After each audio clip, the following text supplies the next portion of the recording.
Alright, so this is a video that's been literally 40 or so days in the making. I've had a lot of requests for this particular video from previous Blueprint members, and we're going to be talking today about how to bootstrap your e-commerce business to $1 million in sales. I'm pulling up right now a document called SOS 2015 Revenue. This is our company scienceofskill.com, which is our $1 million e-commerce business. This is a 3-year-old business. This actually isn't all of our sales. So the number down here is 1,270,500 something. There's another $19,000 or $20,000 in affiliate sales that actually isn't counted under this particular income report. But I just wanted to pull this one up to delve a little bit into kind of the price points and the amounts and sort of the totals for what we're doing in the e-commerce world.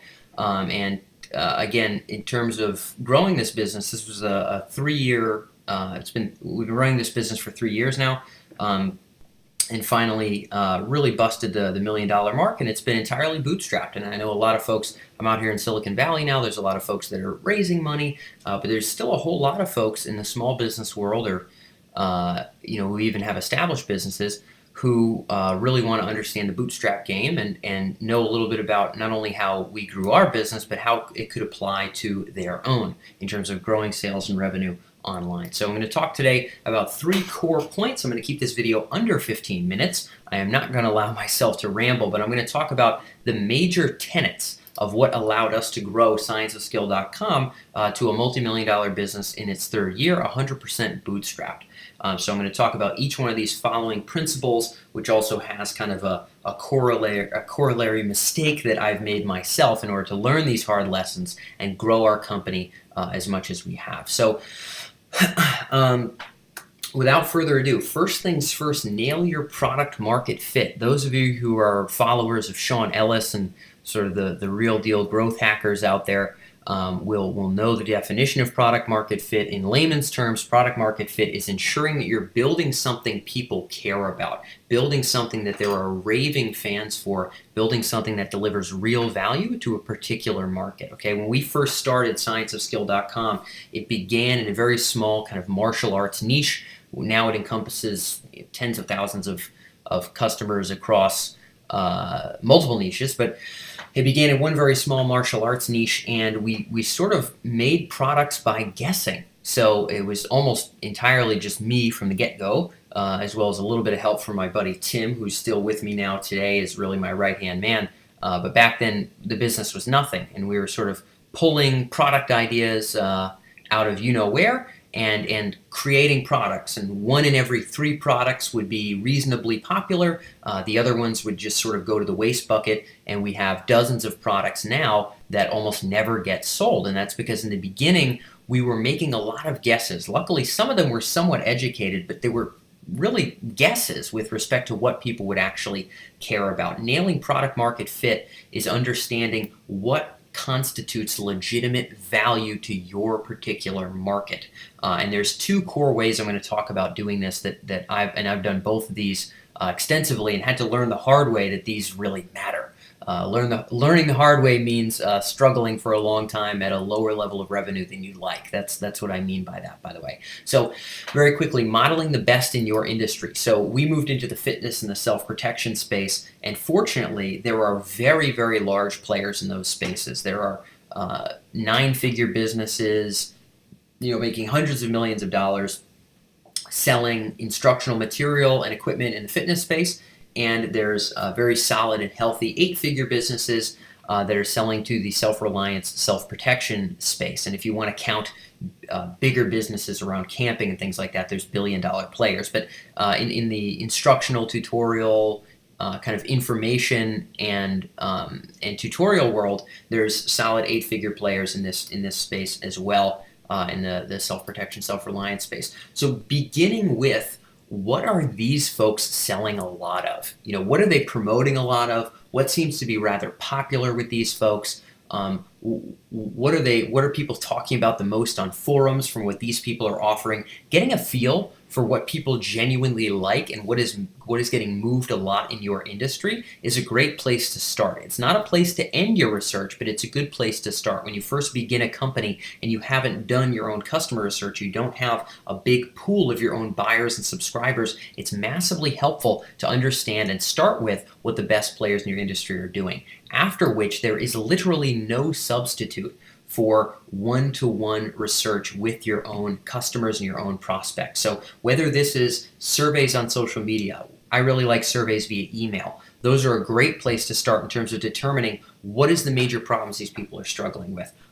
How do they like to learn? Do they want a physical DVD? Do they want a digital program? We learned that our buyers really like physical. Our buyers tend to be over the age of 45, and they really don't want to stream stuff online. They don't want to count on an internet connection. They want to pop something in a DVD player. And we learn that by surveying these folks. In addition, speaking to them one-to-one. Phone calls, there is no substitute. So all the classic, growth hacker literature, and even if you go beyond kind of the modern buzzwords, if you look at, even Peter Drucker in the early days of understanding business and management, really knowing your customer, there is no substitute. And speaking to them one-on-one, getting outside the building and really interacting with these folks is the way to go about it.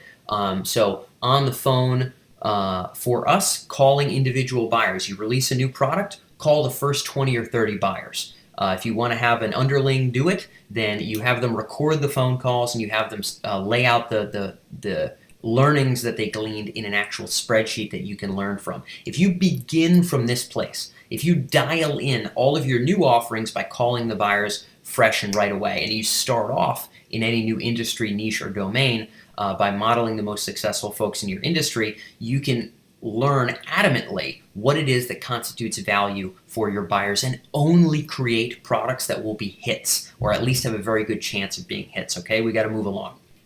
This was very, very, very important for us. We have a couple offerings in the self-protection space that involve bladed weapons and bladed weapon defense, as well as other hand-to-hand self-defense stuff, and we would have literally never known how to write the copy and sell those programs if we didn't model the best and if we didn't dial in like crazy our relationship with our actual customers and buyers and people who care about our brand. Next up, master your traffic sources. So I learned this one the hard way. You can only optimize so much. So I'm going to start with the second bullet point first here because we got to move quickly. We now spend, and I'm very glad about this decision, 20% of our time in optimizing our back end. So this is our automated email sequences, our email segmentation, very big part of our company. If you look at the rest of these CLV Boost tutorials, you'll see a lot on automation and segmentation, some of our true core skills. But we spend 20% of our time there, 80% of our time on front-end traffic. If you study, for us in the information marketing world and the tutorial and kind of e-learning space, some of the very best folks have almost no back end at all. They have no follow-on offers. They have no calibrated upsells and email sequences and all the crazy stuff that we do for our e-commerce business, but they can drive traffic. And at the end of the day, if you can squeeze, 90% of the juice out of one orange, and you could fight harder to squeeze 95% of the juice out of that one orange, would you want to do that, or would you want 8 oranges? So for us, driving traffic really was the conduit to scaling. We focused on optimization for probably longer than we should have, although I'm very glad we have those systems dialed in, and now we teach a lot of that in the CLV Boost Academy and in our various email programs like Email Hero and Marketing Automation Architecture and the rest of the courses we've created, but we spend 80% of our time nailing traffic. So nail it and scale it. Here's how this works. Fire bullets and then cannonballs. It's a great book by Jim Collins, which is called Beyond Entrepreneurship. And there's another book by Jim Collins called Great by Choice, which is where this quote actually comes from. 2 books I highly recommend. When it comes to shooting bullets then cannonballs, in this particular strategy for us, we tried a lot of traffic methods, okay? I wasted tens of thousands of dollars on pay-per-click advertising, more than I would have liked. It makes my net look way worse than it should be because we blew so much money on this in our first couple years functioning. In addition to that, we tried a lot of blogging and social media strategies and SEO strategies. We were sort of irregular with those and didn't really get to test them well, which was a mistake. We tried a lot of affiliate marketing strategies, and some of those worked very well. And then we ended up working with other certain kinds of paid media. We essentially found by trial and error, and by the way, your traffic works a lot better when your products are really dialed in. So we'll go back to point number one over here. But we tried a lot of different traffic strategies, and we found what worked. Then we stepped it up to the next level, stepped it up to the next level, and stepped it up to the next level. We shot bullets first, then cannonballs. We did not dedicate all of our gunpowder and all of our money and all of our resources throwing down one channel and really throwing off our business model. We tried a lot of channels, and when we found that we had a lot of bullets hitting with certain traffic sources, we invested in them steadily over time, grew that investment, and made sure that it could be something that could scale consistently. A silly thing to do in paid advertising or any other channel is to have one bullet hit, one or two little promotions work, and then start dedicating massive funds to a particular channel and counting on it returning in the same way. It almost never does. So we found that it was best to be able to scale up slightly and slightly and slightly month over month, but that was fortunately enough for in 2015 to literally 5x our top line revenue. So from something like $50,000 a month to $250,000 a month now that we're doing in that particular business. This month, as I'm recording this video, we'll do $270,000 in recurring revenue in that company. So really nailing it and scaling it, bullets first, then cannonballs, 80% of time on traffic. Nail the traffic, drive the front end buyers, optimize as much as you can, but really focus on what's going to legitimately scale. Next up and lastly, and I've only got 3.5 minutes here, develop a metrics obsession. I'm going to focus on these 2 points, and I'm going to make them quick. First and foremost, it is very difficult to determine the right metrics and to get clean data. Okay, it is. I for far too long functioned without this information, but it's massively important. It is hard to know what are the precise numbers that matter most. For us, it's active memberships, it's total deliverables on our email list, it's collected percent collected membership revenue and dollar amount collected membership revenue for a given week. We have 4 or 5 metrics that are literally crucial, and it took a long time to figure them out. Really scratch your chin early in your business. Ask what are your drivers and make sure that you're looking at them every single week at a bare minimum, okay? And ensure that they are clean. Do not sort of shrug your shoulders when you think data might be tainted. This might not be exactly right. Ensure that your core data is always right to a T. Fight hard for clean data. Fight hard to determine with yourself and your team what information matters most, and ensure that you are looking at it every single week at a bare minimum. We have a large regimen of monthly data that we crunch in terms of updating our spreadsheets, and weekly data that we crunch in terms of updating all of our spreadsheets. And we have a daily updated core dashboard automatically updated inside of our e-commerce system. If you don't have something similar, you're going to have a very hard time scaling and a very hard time keeping a finger on the pulse of where your business is headed. Lastly, rally the team around the metrics that matter. Man, I wish I had read it earlier, but there's a great book called Scaling Up by Vern Harnish. Vern Harnish is the founder of Entrepreneurs Organization, which I'm now a part of out here in San Francisco.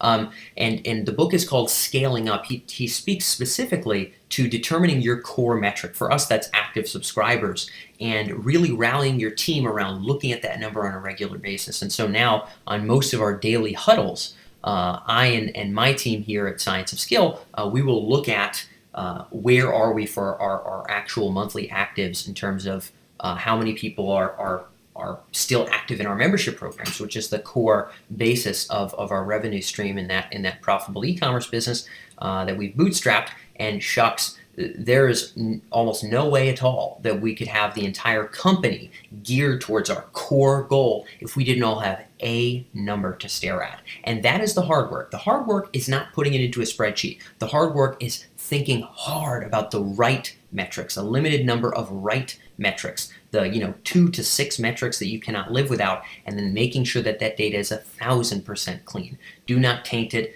Do not mess it up. Make sure that you're getting to the legitimate root of it every single time and be staring at it constantly. Without these 3 major points, we would have never been able to bootstrap this business to $1 million. Scienceofscale.com is the business here, and we would have never been on track this year to do $3.5 or $4 million, which we are right now.